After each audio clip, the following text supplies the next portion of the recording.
언약의 사람 히스기야라는 제목으로 담임 목사님 나오셔서 말씀 증거해 주시겠습니다.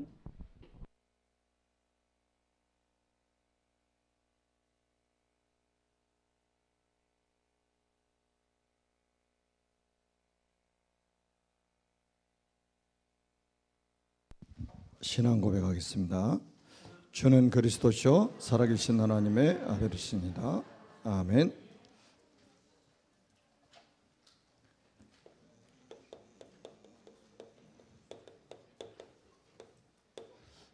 언약의 사람, 오늘은 히스기야입니다.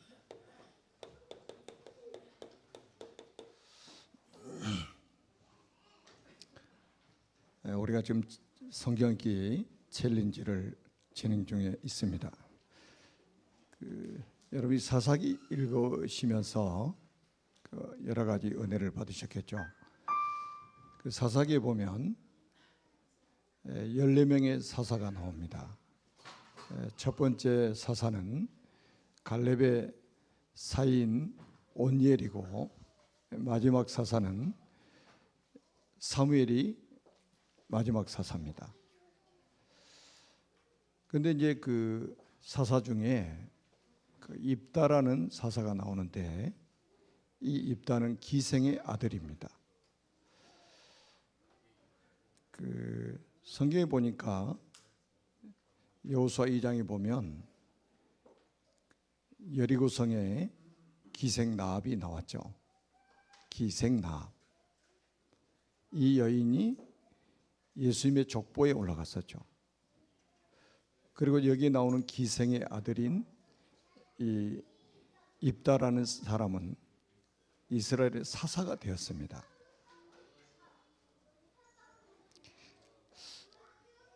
아마 하나님께서 이 사람들을 이렇게 사용하신 이유는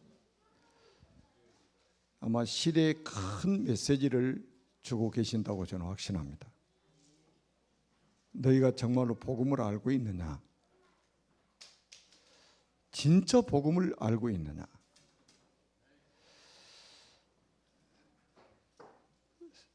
사람들이 거의 대부분의 이거를 모르고 있잖아요. 원죄.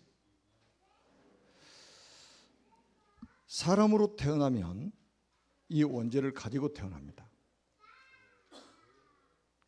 사람이 아니면 괜찮은데 사람으로 태어나면 뭘 가지고 태어난다고요? 원죄를 가지고 태어나요. 그래서 성경의 모든 사람이 죄인이라고 말씀을 하고 있어요. 이 죄삭수로 인해서 결국은 사망에 이르거든요. 다시 말하면 지옥까지 간다는 이거예요. 지옥까지 가게 됩니다. 시대마다 사단이 이 사실을 모르게 만드는 거예요. 그러니까 고작 하는 게 사람 보는 기준이 윤리적인 것, 도덕적인 것, 그래서 율법으로 사람을 정죄하고 판단하고 비판하고 이렇게 살잖아요. 그래서 이 입다라는 이 사사가 나중에 가정에서도 쫓겨납니다. 가족들이 쫓겨나요. 너는 기생의 아들이잖아. 그러니까 아버지 집에서 네 받을 거는 아무것도 없어. 그럼 쫓아내버립니다. 그리고 백성들도 완전히 외면해버립니다. 그런데 하나님은 이 사람을 들어가지고 이스라엘 사사가 되게 만들어요. 그래서 이스라엘을 구원하게 만듭니다. 그 말은 뭐예요? 이 원죄 문제 때문에 모든 사람이 죄인이고 모든 사람이 지옥까지 가게 되는데, 이 문제를 해결해 줄 수 있는 분이 누구냐 이 말이에요. 그 분이 바로 우리가 믿는 그리스도 아닙니까? 그거하고 연결시켜가지고 오늘 이 히스기야가 나오는데, 이 히스기야라는 사람은 이사야 선지자하고 동시대 사람입니다. 이제 이 사건이 오늘 읽었던 본문부터 쭉 뒤로 나오는 이 사건이 이사야 37장부터 쭉 또 기록이 돼 있어요. 그리고 이사야 선지자를 통해서 이 히스기야가 어떤 메시지를 들었냐면 이사야 7장 14절에 보라 처녀가 잉태의 아들을 낳을 것이요 그의 이름을 임마누엘이라 하리라. 이 복음을 들은 거예요. 이 복음을.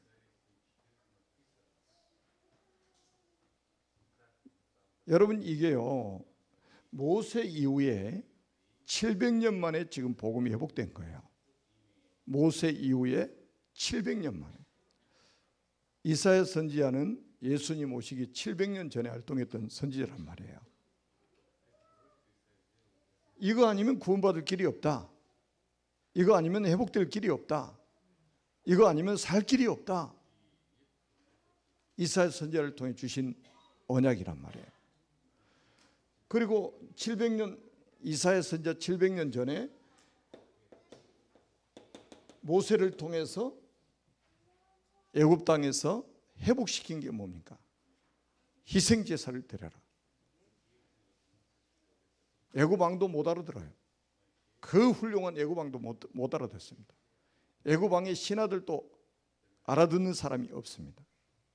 그런데 모세는 바로 알아듣잖아요. 어렸을 때 어머니한테 들었단 말이에요.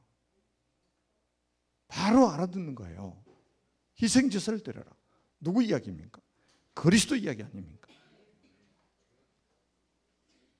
모세 이전에 400년 전에 모세 이전에 400년 전에 창세기 12장 1절에서 3절에 보니까 아브라함에게 내가 내게 보여줄 땅으로 가라. 75년 동안 살던 땅을 떠나서 이민 가버린 거예요. 하나님 지시하는 땅으로, 하나님이 보여줄 땅으로 간 거예요. 그것도 말씀을 따라서 한 번도 가보지 않은 땅. 그 땅이 있는지도 몰랐어요. 그런데 뭐를 따라가냐? 말씀을 따라갔단 말이에요. 그 땅이 어디냐? 가나안 땅입니다. 하나님이 왜 가나안 땅에 가도록 하셨을까? 이게 이제 구약의 이정표잖아요. 구약 성경의 이정표. 그리스도 보내실 땅. 여기 가라는 거예요. 그리스도 보낼 땅. 그리스도가 오실 땅에 가서 그리스도의 언약을 붙잡아라. 이것만이 살 길이야. 여러분 거슬러 올라가면 하나님께서 노아에게 창세기 6장 14절에 너를 위해서 방주를 만들어라. 18절에 네 후손을 위해서 방주를 만들어라. 20절에 생명 보존을 위해서 방주를 만들어라. 방주 안에 들어가면 살고 방주 밖에 있으면 죽는다. 얼마나 창세기 3장 사건이 무섭냐. 그리스도 안에 들어오지 않으면 그 누구도 살 수 없다. 시대적인 메시지를 주신 거예요. 이 최초의 시작은 창세기 3장 15절 아닙니까? 여자의 후손을 보내서 뱀의 머리를 상해 할 것이다. 여자의 후손 그리스도. 그러니까 시대마다 이 언약, 이 복음 이거 붙잡지 않으면 안 되기 때문에 하나님이 사람을 보내가지고 이 메시지를 회복하도록 만드신 거예요. 이 복음을. 그 입다도 마찬가지예요. 기생아들이면 어떻습니까? 무속인 아들이면 어떻습니까? 술 주정꾼 아들이면 어떻습니까?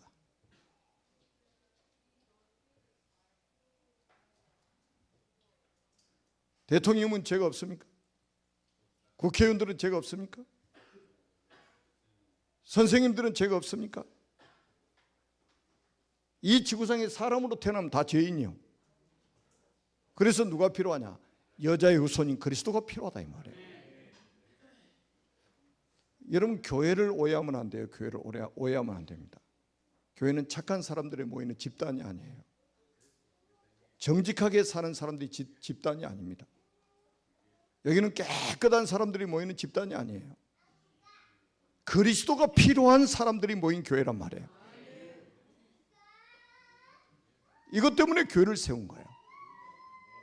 그래서 저는 기생 나합이나 또 나합의 아들이 아니에요. 입다가 시대가 다르니까 기생의 아들로 태어난 입다가 사사가 된 사건이나 사람들에게는 충격일 겁니다. 더구나 유대인들에게는 충격일 겁니다. 어떻게 이런 사람이 지도자가 될 수 있냐 이 말이에요. 여러분 시대마다 사단이 딱 저 원죄 사건을 모르게 만들어가지고 원죄 사건을 까마득하게 모르게 만들어가지고 눈에 보이는 것 기준으로 사람을 평가하게 만들고 정지하게 만들고 한단 말이에요. 여러분들은 평생 하나님께 쓰임 받으시려면 그래서 모든 사람은 죄인이니까 죄가 없으신 그리스도 그 의로우신 그리스도를 통해서만 우리가 의롭게 될 수 있다는 거. 아멘.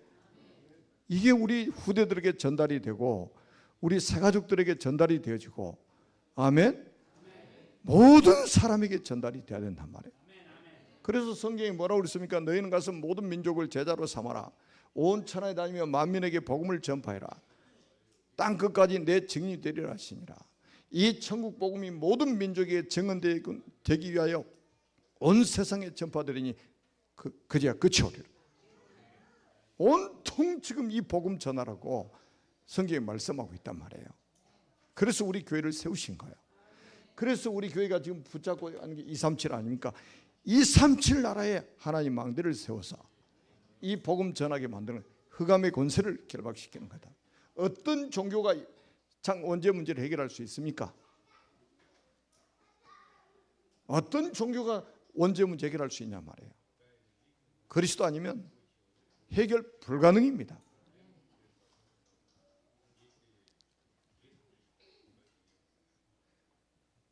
그래서 이 복음이 이해가 안 돼. 하나님의 은혜가 임하지 않으면요, 제가 매주 똑같은 소리 하는 것처럼 들릴 겁니다.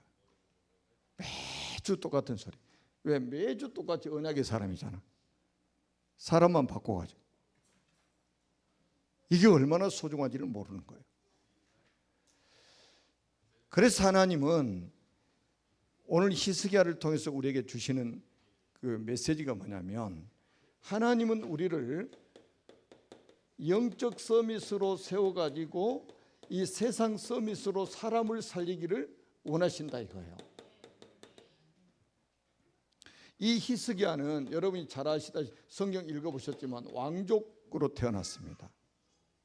남한국 유다와 북한국 이스라엘이 나눠져 있잖아요. 지금 분단국가잖아요. 우리 대한민국처럼. 유다 왕 아하스의 아들로 태어났어요. 그래가지고 25세에 왕이 되어가지고 29년 동안 예루살렘에서 통치를 했습니다. 저도 메시지 준비하면서 내가 25살 때 뭐 했지? 생각을 해봤어요.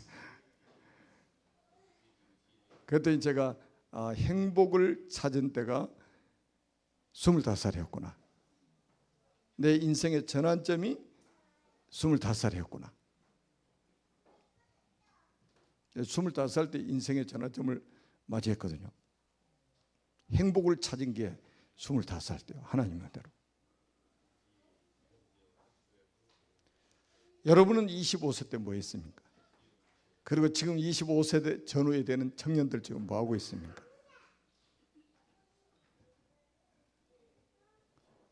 복잡해집니까? 걱정하지 마세요.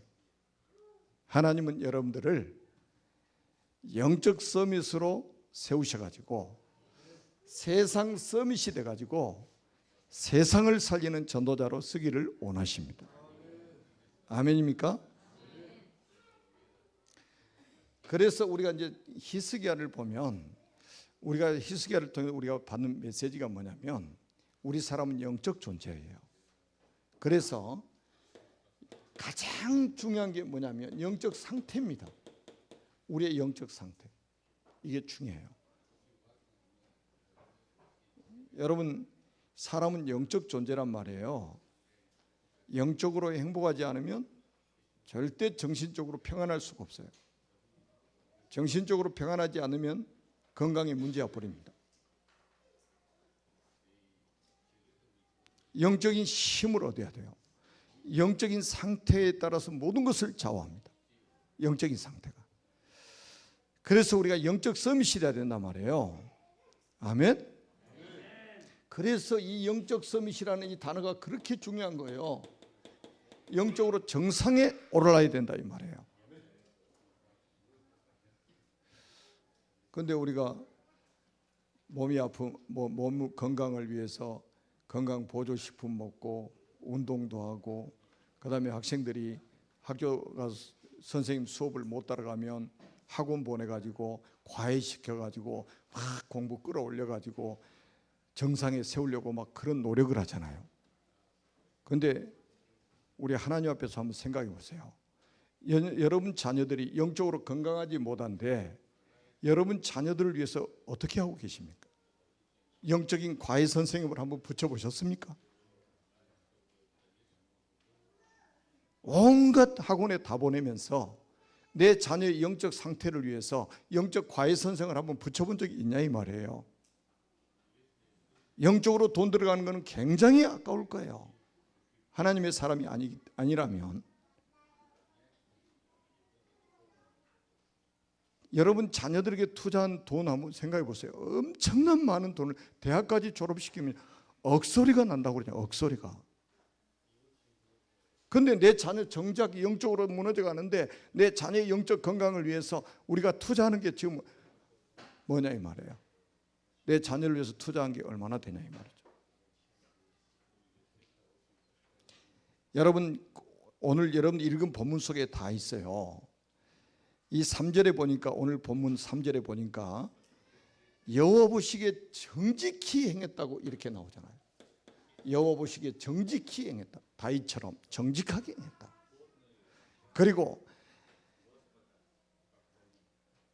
4절에 보니까 모든 우상을 다 제거해 버린 거예요. 우상 제거해 버린 거예요. 왜 우상 제거하는 게 이렇게 중요하냐면 하나님이 왕을 세우신 이유예요. 왜 우상을 제거해야 되느냐? 우상을 통해서 사탄은, 눈에 보이지 않는 사탄이 눈에 보이는 우상을 만들어 가지고 그를 경배하게 만드는 거예요. 그러면 그 배후에 사탄한테 경배하는 거예요. 지금 절간에서 우상 앞에 절을 하는 모든 행위는 사탄을 숭배하는 거예요. 불교 신자들은 기분 나쁜 소리지만 이거는 그 사람들을 살리기 위한 메시지입니다. 하나님 말씀은 사실적으로 이야기해야 될 거 아니에요.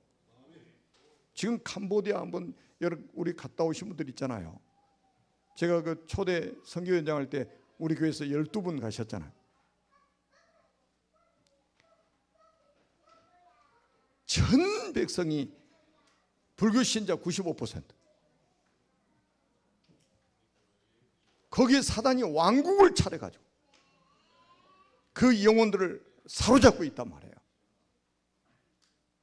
그러니까 폴포트라는 사람이 일어나가지고 자기 동족 200만 명 이상을 죽여가지고 캄보디아 전역이 발굴만 하면 유골이 나올 정도예요. 그래서 사단을 막는 길은 우상을 제거하는 것이다. 이걸 희석이가 깨달은 거예요. 그래서 여러분 살아생전에 여러분 가정에 여러분 가문에 우상 하나 박살내버려야 돼요. 여러분 후대를 위해서, 이 나라 재앙을 위해서도 여러분 가정 가문에 생명 걸고 막아버려야 돼요. 저도 서울에 살다가 그 어렸을 때죠. 집에를 한번 갔는데 우리 어머니가 자식들을 위해서 기도한다고 방에다가 이렇게 조그맣게 차려놓고 거기다가 물도 넣고 그 신령님께 기도하는 단을 쌓고 있더라고.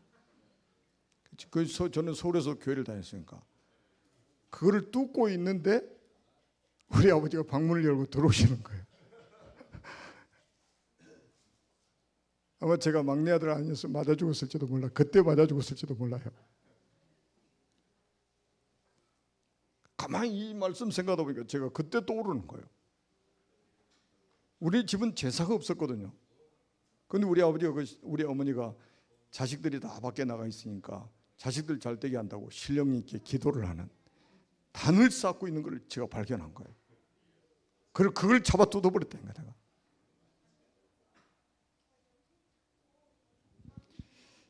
여러분 가정에도 사탄의 통로가 되는 모든 우상들이 무너져야 되기를 주님의 이름으로 축복합니다. 그리고 18장 5절에 보니까 히스기야가 여호와를 의지했다 이렇게 나옵니다. 여호와를 의지했다. 그 말은 여호와를 힘으로 삼고 살았다 이거예요. 여호와는 나의 힘이시여 이 말이에요. 그 다음에 18장 6절에 보니까 하나님 여호와와 연합한 자가 되었다. 완전히 원내스 딱 잃어버린 거 하나님과. 이게 영적 상태란 말이죠. 그러니까 그 결과로 하나님께서 어떤 복을 주셨냐. 그게 이제 18장 7절에 나오는데 여호와께서 그와 함께 하심에 여호와께서 그와 함께 하심에 이거 굉장히 중요한 단어의 구약 성경에 그리스도가 전제된 말씀입니다. 하나님과 함께 한다는 이 말씀은 그리스도가 전제된 말씀이에요. 하나님이 그리스도 없이 하나님 만날 수 있어요? 못 만나요. 그러면서 어디로 가든지 형통하게 만들어. 어디로 가든지 형통하게 만들었다. 여러분이 영적 상태가 회복이 되면, 여러분이 영적 서밋으로 회복이 되면 하나님이 여러분과 함께하는 이 축복이 회복될 것이고, 여러분이 어디로 가든지 하나님이 형통하게 만드실 것이다. 아멘입니까? 자, 이런 히스기야가 지금 예루살렘에서 29년을 통치하고 있는데 굉장한 국가적인 위기가 찾아옵니다. 국가적인 위기가 찾아와요. 그러니까 한마디로 이 전쟁이 일어난 거예요. 전쟁.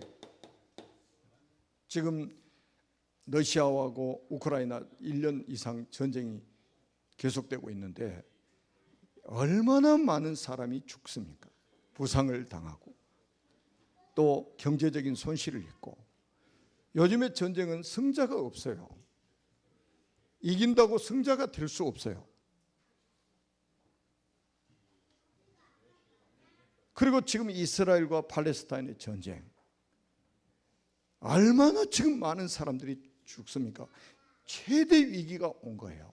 그것도 아수르 군사 18만 5천 명을 거느리고 이 사네립이 납사기를 보내가지고 저 북왕국 이스라엘을 완전히 정복해버리고 북왕국 이스라엘 수도 사마리아까지 완전히 정복해버리고 남왕국 유다의 견고한 성읍들을 다 정복하고 이제 남은 예루살렘을 정복하기 위해서 18만 5천 명의 대군을 이끌고 지금 예루살렘에 침공을 한 거예요. 전쟁이 일어난 거예요.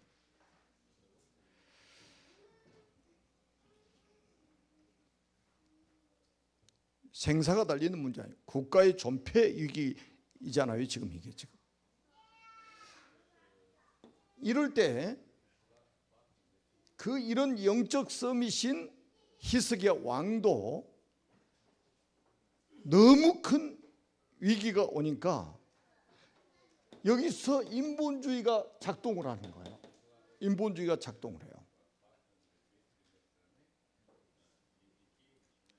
오직 예수,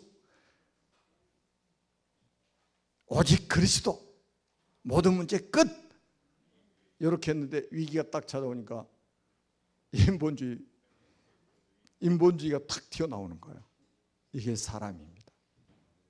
그래서 우리가 지속적으로 말씀을 드려야 되고, 그래서 하나님 주신 은혜를 받아야 되고, 그래서 우리가 하나님 주신 영적인 힘을 얻어야 된단 말이에요.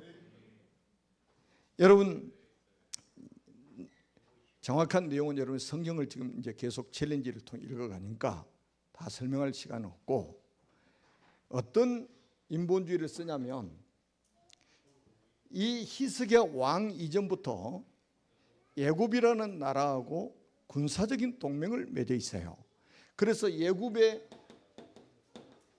군사력을 의존하고 있습니다. 우리나라는 지금 미국이라는 군사력에 굉장히 의존하고 있잖아요. 저 북한은 러시아, 중국의 군사력을 의지하고 있잖아요. 그렇듯이 애굽의 군사력을 도움을 받아가지고 이 문제를 해결해 보려고 합니다. 그러니까 이것까지도 이 사네립, 아수르왕 사네립이 보낸 납사기가 막 조롱을 하는 거예요. 조롱을 해. 그게 이제 18장 24절에 보면 나온단 말이에요. 애굽을 의뢰하고 그 병거와 기병을 얻을 듯 하냐? 그리고 두 번째 인본주의는 뭐냐? 성전에 있는 금, 은, 그리고 기둥에 입혀진 금, 은 다 벗겨가지고 줍니다. 그러니까 문제가 오니까 뭘 가지고 해결하려고 해요? 경제 가지고 해결하려고 합니다. 경제 가지고, 돈 가지고 해결하려고 한단 말이에요. 우리 사람들도 마찬가지예요. 하나님 자녀들도요, 거의 문제 딱 생기면 이거요, 사람의 도움 받아가지고 그 다음에 돈의 힘을 가지고 문제 해결하려고 막 인본주의 있습니다. 근데 이게요, 덜커덩 받아먹고 안 봐줄 거야, 너희를 박살내 버릴 거야, 이런단 말이에요. 그때 정신이 바짝 드는 거예요. 그때 정신이 바짝 들어가지고 여기서 이제 신본주의가 나오는 거예요. 신본주의가. 여기서 이제 주님을 바라보게 된단 말이에요. 여기서 이제 보좌를 바라보게 되는 거예요. 이게 이제 처음부터 이렇게 가버리면 얼마나 좋습니까? 문제 생기자마자 딱 엎드려서 보좌 앞에 나가면 얼마나 좋습니까? 히스기야가 성전으로 나갔습니다. 사네립이 보낸 편지를 가지고 그 사네립이 하나님을 모욕하고 이스라엘을 모욕하는 편지를 들고 어디로 올라갔다고요? 성전으로 올라갔다. 여러분 오늘 어디로 왔습니까? 교회로 나왔단 말이에요. 문제를 싸들고 왔단 말이에요. 그래서 펴놓고 기도합니다. 여호와여 보시옵소서. 뭘 보라고요? 편지를 보시옵소서. 자기가 읽어가면서 여호와여 들으시옵소서. 기도를 하기 시작합니다. 여러분이 이 시간이 필요한 거예요. 여러분이 위기가 올 때 요 인본주의 쓰지 않고 바로 그냥 보좌 앞에 서버리면 끝나는 거예요. 그랬더니 열왕기야 19장 35절에 이 밤에, 그랬어요. 이 밤에 히스기야가 기도하는 그 밤에, 그 시간에 여호와의 사자가 아수르자 18만 5천 명을 송장으로 만들어버렸다. 그래도 아멘 소리가 크지 않는 거 보니까 당장 내일이 아니니까, 내가 받은 응답이 아니니까. 여러분 잘 성경을 보세요. 사자들이 아니고 사자가 그랬어요. 복수가 아니고 단수예요. 천사 하나, 보좌에서 천사를 하나 보내니까 18만 5천 명의 대군을 하루 저녁에 송장으로 만들어버려요. 이스라엘 백성들, 이스라엘 군인들이 나가서 아침에 보니까 다 송장이 돼가지고 있는 거예요. 싸우지 않고 완전히 이겨버린 거예요. 전쟁 끝, 문제 끝. 여러분 앞으로 이 응답받는 정의들이 되시기를 바랍니다. 이 사람 저 사람 찾아다니면서 도움 받아가지고 문제 해결하려고 하지 마시고, 없는 돈 끌어다가 문제 해결하려고 하지 마시고, 빚내가지고 문제 해결하려고 하지 마시고, 바로 보좌 앞에 서란 말이에요. 시공간을 초월하는 응답으로 하나님이 역사하셔서 여러분의 인생 문제를 끝내버릴 것이다. 저는 우리나라의 대통령도 이런 사람 나와야 된다고 믿습니다. 안 그러니까 나라마다 지금 뭡니까? 세금 받아가지고 무기 만들고 군비 하는데 그 천문학적인 돈을 다 쓰고 있잖아요. 전 세계 군비로 쓰는 경제가 얼마나 엄청난 돈이냐 말이에요. 이거 아니면 다 먹여 살 건데, 백성들. 이런 왕이 나와야 된단 말이에요 지금. 그래서 우리가 서밋스쿨도 하는 거예요.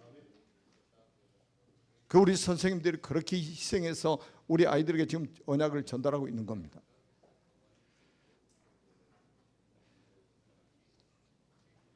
자, 그런데 이렇게 큰 응답을 받고 나서 이 히스기야가 하나 놓친 게 있어요. 그게 뭐를 놓쳤냐면 237을 놓친 거예요. 자, 히스기야가 이 사건 이후에 또 하나님 주신 평안함을 누리고 있다가 죽을 병이 들었어요. 죽을 병이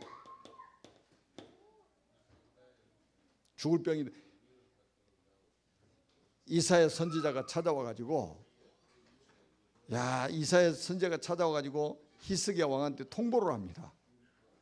여호와 하나님의 말씀이 너는 죽고 살지 못할 것이다. 그러니까 짐을 정리하세요. 만약에 여러분들 지금 하나님이 짐 정리하라고 오늘 저녁에 죽을 거니까 그럼 어떻게 할 겁니까?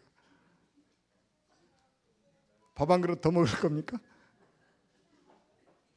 아니, 왕자에 지금 있는 히스기야 왕한테 선지자가 찾아와 가지고 너 당신 죽을 거니까 짐 정리하세요. 이 소리를 듣고 낯을 벽으로 해서 통곡하며 기도합니다. 그래서 하나님이 그래 알았다. 15년 생명 연장 그 증표로 해 그림자 15도 뒤로 물러가게 할 것이다. 이게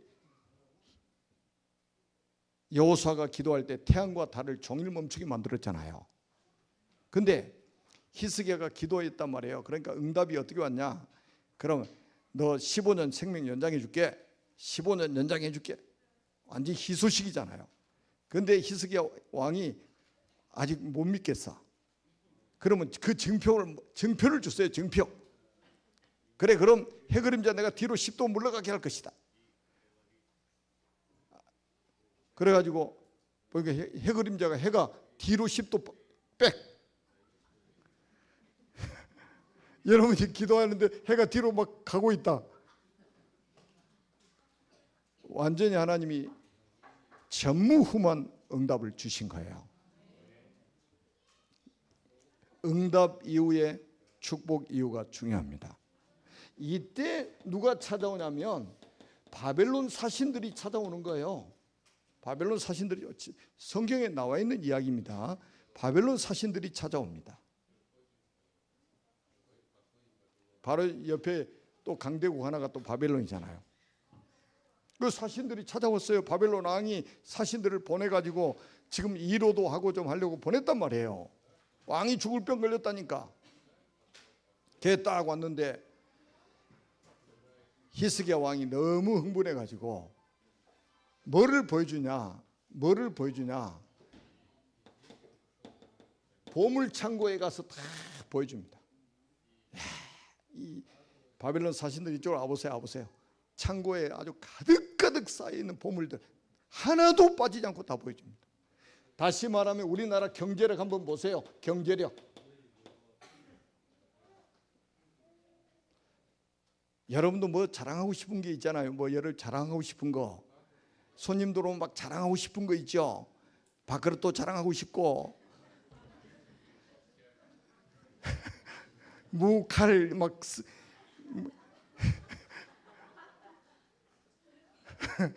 우리 사람은 그렇잖아요. 자랑하고 싶은 게 있잖아요. 집에 오면 보물창고 딱 데려와 다 보여줬다니까요. 그 다음에 또 어디 갔냐? 무기창고 데려가서 전부 보여주는 거예요. 다시 말하면 뭡니까? 우리나라 군사력 한번 봐라. 군사력 딱 보여준 겁니다. 복음 한마디도 말하지 않아. 하나님의 은혜에 대해서 한마디도 말하지 않아. 그리스도라는 그자도 기억자도 말하지 않아. 전부 육신적인 것 자랑하고 있단 말이에요. 자, 그런데 또 이사야 선지자가 또 찾아온 거예요. 왕이시여 바벨론 사신들에게 뭐를 보여주셨나이까? 그러니까 또 이것도 이야기합니다. 보물창고에 가서 다 보여줬고 저기 무기창고 다 보여줬어. 그러니까 이사야 선지자가 뭐라고 그러냐? 이사야 선지자가 왕이 보여준 모든 것들이 바벨론으로 옮겨지게 될 것입니다. 바벨론으로 옮겨지게 될 것입니다. 그리고 왕의 후손들 일부가 바벨론 포로로 잡혀갈 것입니다. 237을 깨닫지 못하면 재앙이 온다 이 말이에요. 미래 재앙으로 오게 돼 있습니다. 왜 우리가 지금 237 이민자 지원센터를 신창에다 세우냐? 저 237 나라의 복음을 전하지 않으면 완전히 미래 재앙으로 닥쳐올 것이다. 지금 우리가 237 나라에 가서 복음 전하지 않으면 237의 재앙이 들이닥칠 것이다. 이거를 보여주고 있는 거예요. 하나님의 음성을 듣기를 바랍니다. 여러분, 진짜 하나님의 음성을 들어야 돼요. 우리가 설교 듣는 것이 아니라 하나님의 음성을 들어야 됩니다. 그래서 여러분들이 결국은 결단하세요. 나는 오직 예수 외에는 이제는 나는 오직 예수만 자랑할 것이다. 나는 오직 그리스도만 자랑할 것이다. 나는 이 복음만 자랑할 것이다. 그것도 모든 민족이 듣도록. 그래서 시대의 재앙을 막고 국가의 재앙을 막고 가정의 가문의 재앙을 막고 우리의 후대에게 오는 재앙을 막을 것이다. 아멘. 우리에게 교회에 주신 이번 주 강단 메시지입니다. 여러분 한 분 한 분에게 이 말씀이 성취되기를 주님의 이름으로 축복합니다. 살아계신 하나님 은혜를 진심으로 감사합니다. 주님 홀로 영광을 받으시고 오늘 주신 말씀들을 우리 교회와 우리 모든 성도들, 우리 후대들을 통해서 성취되게 하옵소서. 주 예수 그리스도의 이름으로 간절히 축복하며 기도드립니다. 아멘.